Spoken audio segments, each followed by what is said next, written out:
সুপ্রিয় শিক্ষার্থীরা, আশা করি তোমরা ভালো আছো। আমিও ভালো আছি। আমি সুজিত কুমার বারোই, সিনিয়র শিক্ষক, ক্যারিগঞ্জ গার্লস স্কুল অ্যান্ড কলেজ। আমি আজকে তোমাদের করাবো অষ্টম শ্রেণীর গণিত। আমি এই অষ্টম শ্রেণীর গণিত বইয়ের উপরে আমি আরো বেশ কয়েকটি ক্লাস নিয়েছি।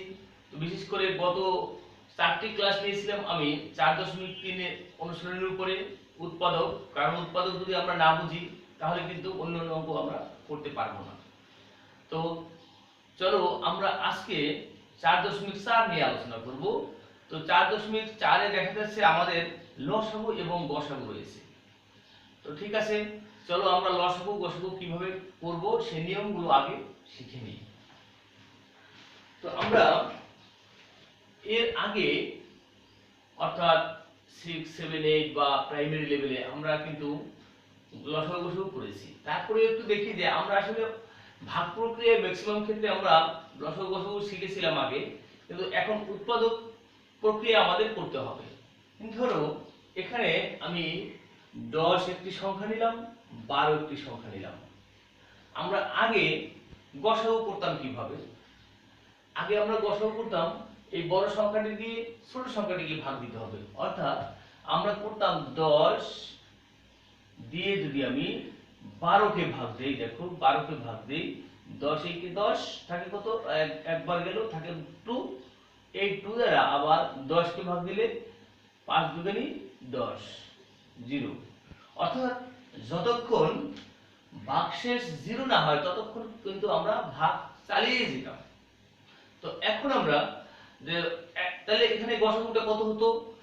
যে ভাগটি করলে মিলে যাবে, অর্থাৎ ভাগ করতে করতে এক পর্যায়ে তো ভাগশেষ 0 হয়ে যাবে। অর্থাৎ যখন 0 হবে তখন যাকে দিয়ে ভাগ করতাম, অর্থাৎ এখানে দেখো 2 দ্বারা ভাগ করলে তখন 0 হয়েছে। অর্থাৎ এই দুটো সংখ্যার গসাগু হলো তাহলে 2। এই দুটো সংখ্যার গসাগু কি? 2। গসাগু কি জানো তো? গরিষ্ঠ সাধারণ গুণনীয়ক।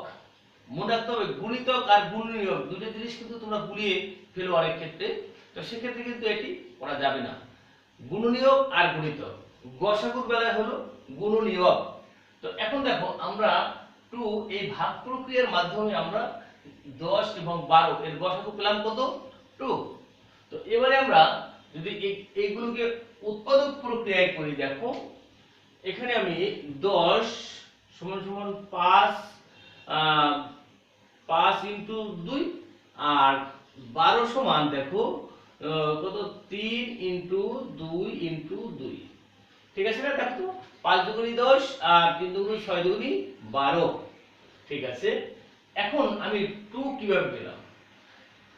আমি আগেই বলেছি গসাগু মানে কি? গরিষ্ঠ সাধারণ গুণনীয়ক। গরিষ্ঠ মানে সবচেয়ে বড়, তাই না? এখন দেখো এখানে আমি তো এই 5 সংখ্যাটি কিন্তু এটার ভিতরে নাই, তার মানে সাধারণ নাই। সাধারণ কথার অর্থ কি? যে সবার ভিতরে থাকতে হবে। সাধারণ কথার অর্থ হলো সবার ভিতরে থাকতে হবে। তো আমরা দেখো এই 5 যেহেতু এটার ভিতরে নেই, এটা গসাগু হবে না। আবার এই 3 কিন্তু এটার ভিতরে নেই। এখন দেখো এই 2 আর এই 2 কমন রয়েছে, তাহলে এই 2 কে আমরা সাধারণ বলতে পারি, সাধারণ বলতে পারি। তো আবার এই 2 কিন্তু এখন এটার ভিতরে নাই, কারণ এই 2টাকে কিন্তু আমরা একবারে কাউন্ট করে ফেলেছি, আরেকবার তো কাউন্ট করব না। এই 2 কিন্তু এটার ভিতরে নাই। তাহলে দুটোর ভিতরে কমন ছিল কি? কমন ছিল মূলত কি? 2। এই 2 ই হলো এই 10 আর 12 এর গসাগু। এই দেখো আমি আগেই 2 লিখেছি, বা এই প্রক্রিয়ার মাধ্যমে আমরা 2 ই বের করেছিলাম। গসাগুটা ঠিক এভাবে। এখন এখানে যদি আরো বড় সংখ্যা হয়, মানে বড় সংখ্যা এবং কয়েকটি সংখ্যা আরেকটু আলোচনা করি। দেখো তো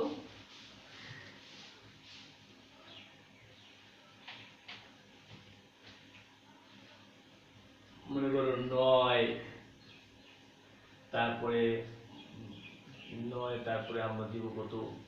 36 দিব, তারপরে 45 দিলাম, তাই না? এই 3টি সংখ্যা দিলাম। তো আমরা প্রথমে যদি আমরা আগের পদ্ধতি ভাগ প্রক্রিয়ার মাধ্যমে আমরা গসাগুটি করি তাহলে কি হয়? দেখো 9 দিয়ে প্রথমে 36 কে ভাগ দেব, তাই না? 9 দিয়ে 36 কে ভাগ দিতাম আমরা 4 9 36, মিলে গেল। সো এই 9 আর 36 এর গসাগু কিন্তু 9 হবে। এবারে আমাদের 45 থেকে গেল, এখানে যে এই দুটোর মধ্যে যে গসাগুটা হলো সেই গসাগু দ্বারা কিন্তু আবার আরো যে সংখ্যাগুলো থাকবে ওইগুলোকে এরকম আস্তে আস্তে ভাগ দিতে হবে। তো এটাকে ভাগ দিব। এখন দেখো 9 দ্বারা যদি 45 কে ভাগ দিই 5 9 45 মিলে গেল, তাহলে আমার এই তিনটি সংখ্যার গসাগুই কিন্তু আমার হবে কত 9। এটা আমরা কোন পদ্ধতিতে করলাম? এটা করলাম আমরা ভাগ প্রক্রিয়ার সাহায্যে। তো চলো এবারে আমরা এই উৎপাদক প্রক্রিয়া করে দেখি যে আসলে এটি ঠিক আছে কিনা। তো এখানে আমি 3 গুণ 3 করতে পারি। দেখো প্রথমে মৌলিক ভাঙাবা তাহলে সহজ হবে। আর এটাকে দেখো 3 3 9, এটাকে করলে হয় 3 গুণ 3 গুণ 2 গুণ 2, এটা হয়। আবার এটাকে হবে 3 গুণ 3 গুণ 5। দেখো 3 3 9 5 9 45। তো এবারে দেখো আমি যদি কমনের কথা বলি, দেখো এইগুলো কমন আছে, আবার এগুলো কিন্তু কমন আছে, তারপরে যা আছে এগুলো কিন্তু কমন নেই। 5 রয়েছে, এটার ভিতরে 5 রয়েছে, এটার ভিতরে 5 নেই। আবার এখানে 2 2 রয়েছে, এর দুটোর ভিতরে নেই। এটার ভিতরে আত্ম উৎপাদকই নেই। যেহেতু এটাই আত্ম উৎপাদক নেই, শেষ হয়ে গেছে, তাহলে এগুলো আর হিসাবে আমাদের আনতে হবে না। তো এখন তাহলে আমাদের এই যে কমন যে উৎপাদকগুলো আছে এই কমন উৎপাদকগুলোকে গুণ করতে হবে। কমন উৎপাদকগুলোকে কি করতে হবে? গুণ করতে হবে। অর্থাৎ 3 * 3 = 3 3 9। তাহলে 9, তারপরে 36, তারপরে 45, এই সংখ্যাগুলোর গসাগু হলো কত 9। এটা করলাম। এখন আমরা করলাম কোন প্রক্রিয়ায়? এখন করলাম আমরা উৎপাদক প্রক্রিয়ায়। আগেও আমরা দেখেছিলাম কিন্তু ভাগ প্রক্রিয়ায় নয়। তাহলে এখন আমরা বীজগণিতের যে অঙ্কগুলো করব এখানে কিন্তু আমাদের এই সংখ্যা এগুলো থাকবে, এর সাথে বীজগণিতীয় রাশি যেমন a b c বা এগুলির পাওয়ার x y z এগুলোরও পাওয়ার থাকতে পারে। তো প্রথমে আমরা কি করব? এটাকে বলা হয় সাংখ্যিক সহগ। এই সাংখ্যিক সহগের আমাদের প্রথমে গসাগু বের করব আমরা এই পদ্ধতি, অর্থাৎ উৎপাদক পদ্ধতির মধ্যে মাধ্যমে আমরা বের করব। তারপরে দেখব যে বীজগণিতীয় যে সংখ্যাগুলো রয়েছে ওই সংখ্যাগুলোর মধ্যে সবচেয়ে বড় পাওয়ার, সবচেয়ে হাইয়েস্ট পাওয়ার আর কার আছে কমন থাকতে হবে। কিন্তু আবার হাইয়েস্ট পাওয়ার কার আছে ওটা না, সবগুলোর ভিতরে কমন থাকতে হবে। হাইয়েস্ট পাওয়ার যতটুকু পাওয়ার কমন থাকবে ততটুকুই কিন্তু আমরা গসাগুর ক্ষেত্রে লিখে দেব। তো চলো এবারে আমরা কয়েকটি জিনিস বইয়ের কয়েকটি অঙ্ক নিয়ে আলোচনা করি।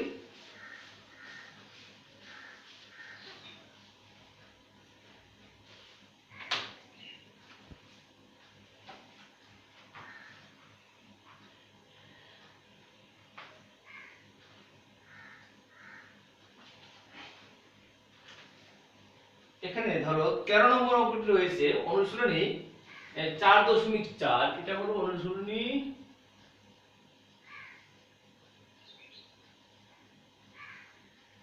4.4। 13 নম্বর অঙ্কটির কাছে যদি আমরা চলে যাই, দেখো এখানে রয়েছে 36a² b² 36a² আর c4d5 c⁴d5 এটা হয়ে গেল 54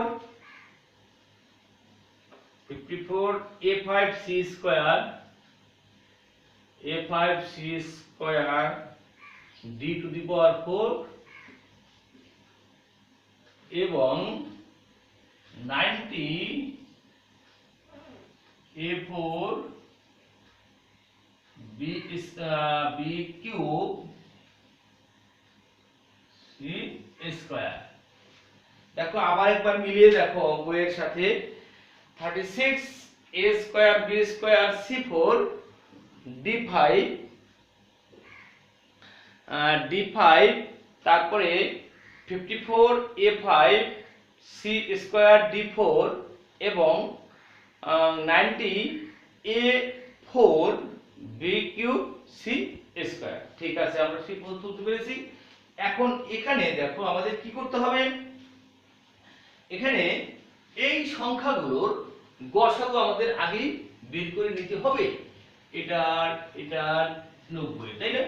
এখন এই সংখ্যাগুলো গসাগু আমরা কিভাবে করব দেখো, আমরা একটু সাইডে যদি আমি লিখে নিই, দেখো এখানে আমি এই 36 সমান সমান আমরা করতে পারি কত দেখো তো, 3 ইনটু 3 ইনটু 2 ইনটু 2, দেখো 3 থেকে 9 2 18 2 36, এই উৎপাদকগুলো পাই। আবার একই ভাবে তোমরা হয়তো ভাববে এগুলো আবার কিভাবে পাই, এগুলো তো তোমরা নিশ্চয়ই জানো। দেখো 2 দিয়ে দিলে 27 দুগুণ 54, 2 দিয়ে এখন যাবে না, সেটা 3 দিয়ে যাবে, 3 নং 27, 3 3 3 9। তাহলে 54 কে আমরা ভাঙালাম এখানে, দেখো 54, ঠিক 36 কেও কিন্তু আমি এভাবেই ভাঙিয়েছি।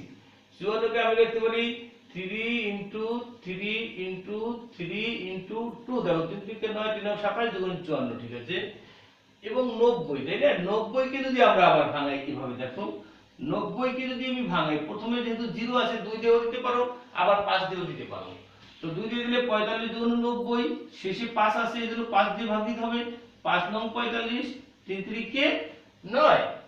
তো আমরা এখানে কি লিখবো এখন, দেখো সমান সমান 3 ইনটু 3 ইনটু 5 ইনটু 2, দেখো 3 3 কে 9 আর 5 নং 45 দুগুণ 90। তাহলে আমাদের ভাঙানো ঠিক আছে।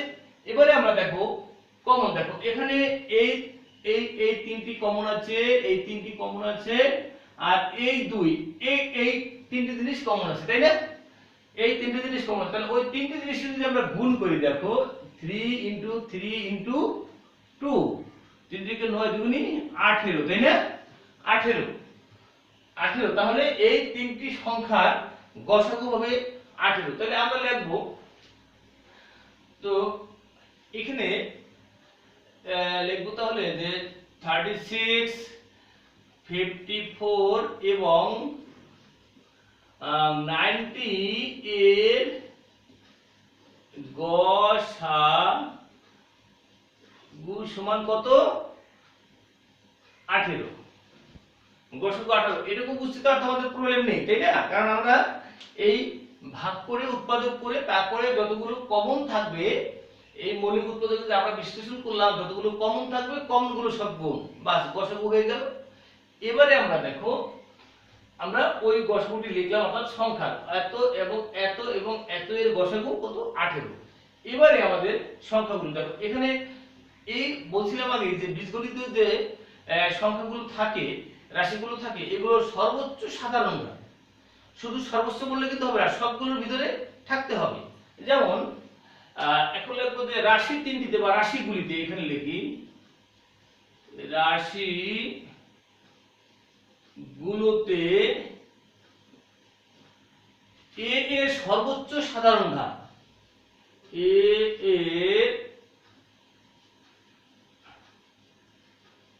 সর্বোচ্চ সাধারণ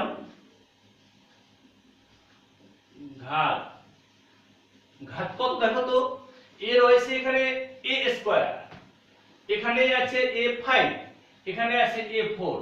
তাহলে কি 5 কি সবগুলোর ভিতরে আছে, দেখো 5 এটার ভিতরে আছে, এটার ভিতরে 5টি নেই, এটার ভিতরে 5টি নেই, তাহলে 5 তো সাধারণ হতে পারে না। আবার এখানে 4 এটার ভিতরে আছে, এটার ভিতরে রয়েছে, কারণ এখানে 5টি, আগে 4টি, তারপরে তো 5টি, 4টা থাকার পরে আরো একটি রয়েছে, কিন্তু এখানে নেই। কিন্তু a স্কয়ার যদি বলি, দেখো a স্কয়ার এখানে আছে, এখানে কিন্তু a স্কয়ার আছে, এখানে কারণ এখানে হলো দুটো a, এখানে হলো 5টা a, এখানে হলো 4টি a, তাই না। তাহলে কিন্তু দুটো সবার ভিতর থেকে আমরা নিয়ে নিতে পারি। তার মানে রাশিগুলোতে e এর সর্বোচ্চ সাধারণ ঘাত হবে কত, দেখো a স্কয়ার লিখবো, তাই না, a স্কয়ার লিখবো। এরপরে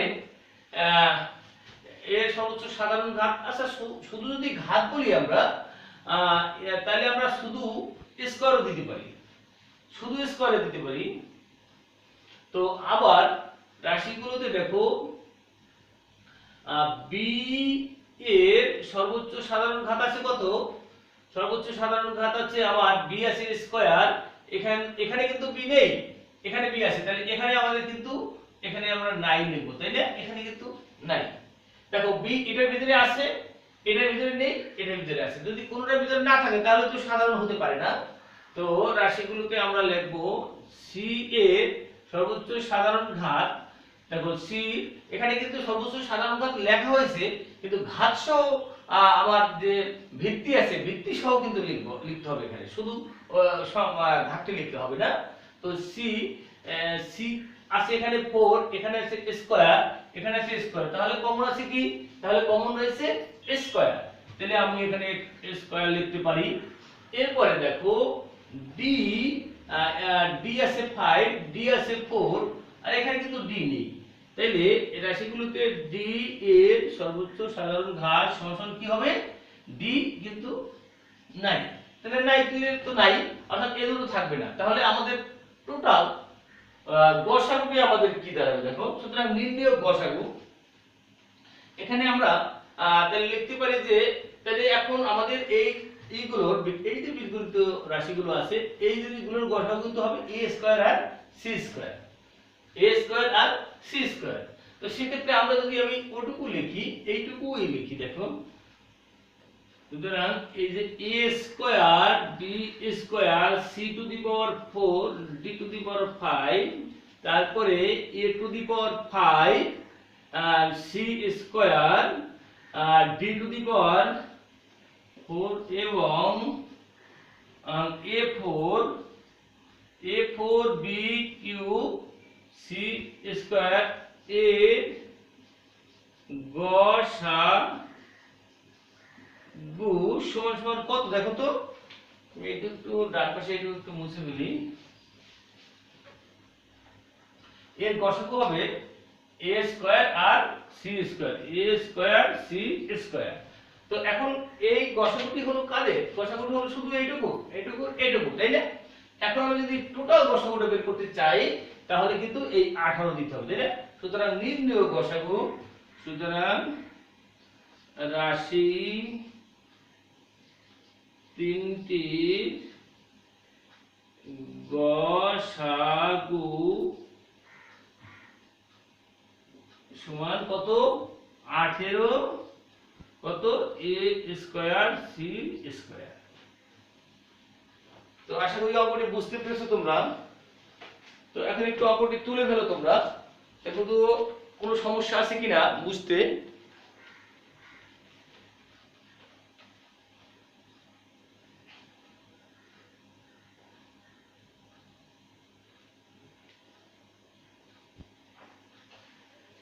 আশা করি বুঝতে পেরেছো, তাহলে এবারে আমরা মুছে ফেলি।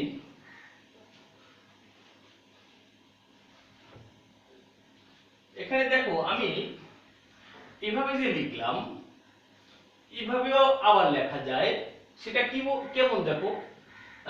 এখানে যদি আমি লিখি দেখো, এটা একটু মুছে ফেলি, আবার একটু তোমাকে দেখাচ্ছি তোমাদেরকে। এই জায়গাটাতে যদি আমি একটু মুছে ফেলি তাহলে আমি কিন্তু আরো একভাবে করতে পারি, জিনিসটি লিখতে পারি, ভালো হয়। তো আমরা রাশিগুলোতে লিখতে পারি, বা এখানে কি কি আছে, এখানে a5 লেখো, এখানে a5, তারপরে আবার আছে কত? a4 এবং আরেকটি আছে a স্কয়ার এর গসাগু কত দেখো তো। গসাগু কত? গসাগু সমান আমার এখানে হবে a স্কয়ার। এভাবে আমরা লিখতে পারি। ঠিক একই ভাবে দেখো এখানে কিন্তু আমার ইয়া নাই, b সবগুলোর ভিতরে নেই, তাহলে সেখানে আমরা কি লিখব দেখো, b স্কয়ার, এখানে কিন্তু b আমার ছিল না, তাহলে b এর পাওয়ার 0 হবে কিন্তু এখানে, তাই না? কারণ কোনো কিছু নাই, এখানে তো পাওয়ার নেই, 0 হবে। তো এরপরে আবার এবং তাকে এখানে 0 লিখলাম কেন? এইটার ভিতরে নাই, কোনো কিছু নাই মানে কি পাওয়ার 0। আবার এখানে আছে কত দেখো তো, এখানে আছে b কিউব, এর গসাগু কত হবে বলতে পারো? এর গসাগু কিন্তু নাই, এর গসাগু হবে 1, আসলে 1 হয় দেখো, এর গসাগু নাই মানে কমন যেহেতু নাই এটি হবে না। একই ভাবে c দেখো, c সবগুলো দেখো, c আছে কত? c4 c স্কয়ার আবার c স্কয়ার, এর গসাগু কত হবে দেখো তো? এর গসাগু হবে c স্কয়ার, তাই না? আবার d এর বেলাও কিন্তু নাই হবে, ওই আগে যা লিখছি ওরকমই হবে, তাই না? তো এভাবেই কিন্তু এই সংখ্যাগুলোর গসাগু আমরা বের করব। এবারে আমরা আরো দু একটি অঙ্ক করি দেখো। তো আশা করি এই ধরনের অঙ্ক তোমরা সবগুলি পারবে। এখন আমরা যেগুলোকে উৎপাদক করা যায় সেই ধরনের কয়েকটি অঙ্ক আমরা করব। তো আমি এবারে চলে যাব 17 নম্বর অঙ্কে। এখানে দেখো 17 নম্বর থেকে 20 নম্বর অঙ্ক আমাদের গসাগু রয়েছে, দেখি কতগুলো অঙ্ক করা যায় এখান থেকে।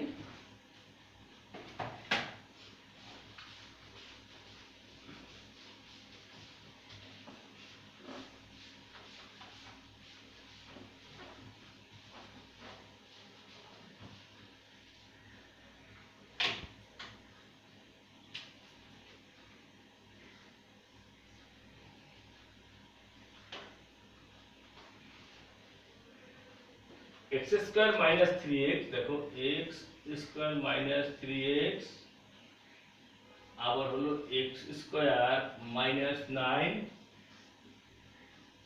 এবং x square minus 4x plus 3। ঠিক আছে, অঙ্কগুলো তোমরা আশা করি তুলে ফেলছো। এখন আমরা কি করব দেখো, এখানে একটি রাশি একটি রাশি একটি রাশি তিনটি রাশি রয়েছে, তিনটি রাশি রয়েছে। তো এখন আমরা লিখব প্রথম রাশি, লিখো প্রথম রাশি x স্কয়ার মাইনাস 3x। এটা তো দুইটা সংখ্যা রয়েছে, দুইটা ডিজিট রয়েছে না, তো এক্ষেত্রে আমাদের ভাঙানোর দরকার নেই, আমরা শুধু কমন গেলে কমন নেব। তাহলে এখানে কি আছে দেখো, x কমন যাবে, এখানে দুটো x রয়েছে, একটা x কমন গেল, আর এখানে এই x টি চলে গেল, শুধু 3 থাকলো। এবারে দ্বিতীয় রাশিতে চলে যাই। দ্বিতীয় রাশিতে রয়েছে কি দেখো, x স্কয়ার মাইনাস 9। এখন এখানে আমি একটা সূত্র প্রয়োগ করব, x আর 3 এর স্কয়ার, দেখো a square minus b square.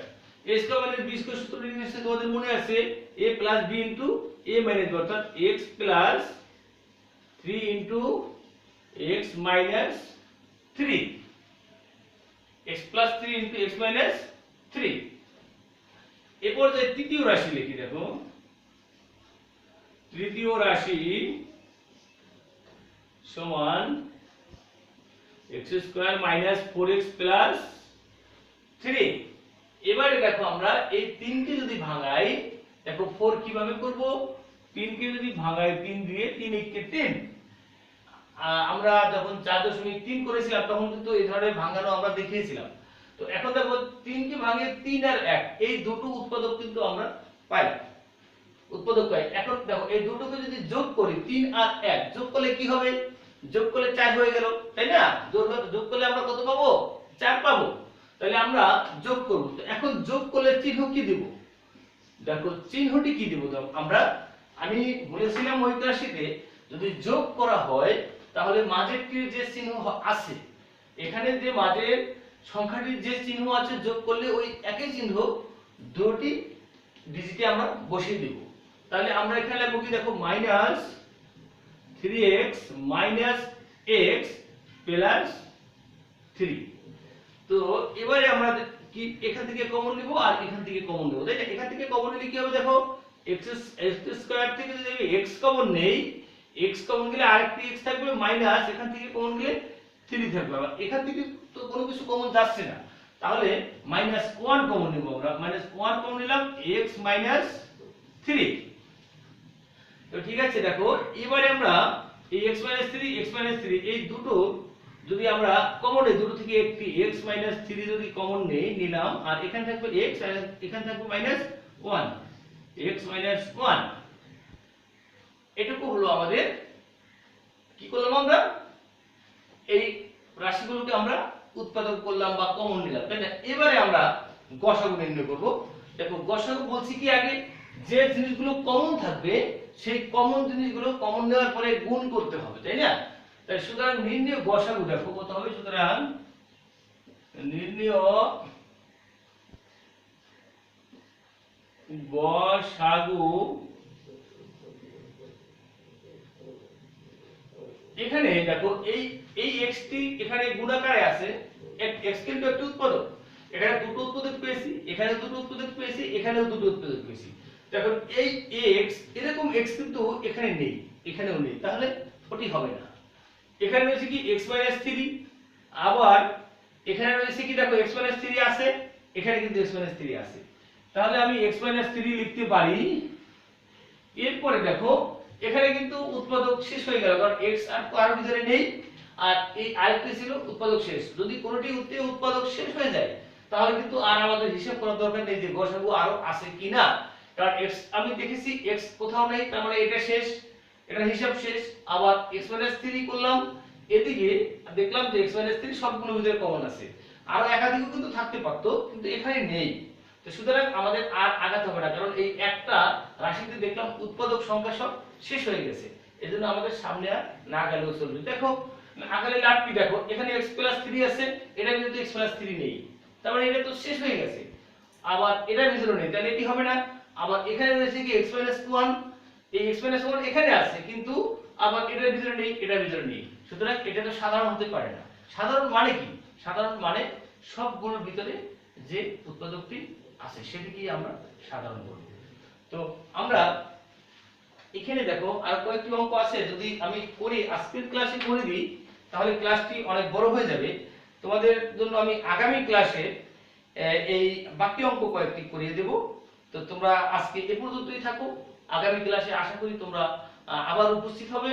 এই ফাঁকে তোমরা কি করবে, এই অনুশীলনীতে যে দেখো আমরা কিন্তু শুধু অঙ্ক করি, আমরা যে কোনো চ্যাপ্টারে শুধু অঙ্ক করে যাই, কিন্তু অঙ্ক করার আগে চ্যাপ্টারটি যখন শুরু হয় তখন কিন্তু অনেক লেখা থাকে, এই লেখাগুলো আমরা পড়ি না। এখানে কিন্তু বিস্তরভাবে লেখা আছে, এখানে এই নিয়মগুলো, অঙ্ক করার নিয়মগুলো কিন্তু আছে। তো আমি আশা করি যে তোমরা এই নিয়মগুলি পড়বে এবং উদাহরণগুলি করবে, তাহলে আমরা নেক্সট ক্লাসে বাকি অঙ্কগুলো করে ফেলতে পারবো। ঠিক আছে, তোমরা ভালো থেকো, সুস্থ থাকো। আজকের ক্লাস এই পর্যন্তই।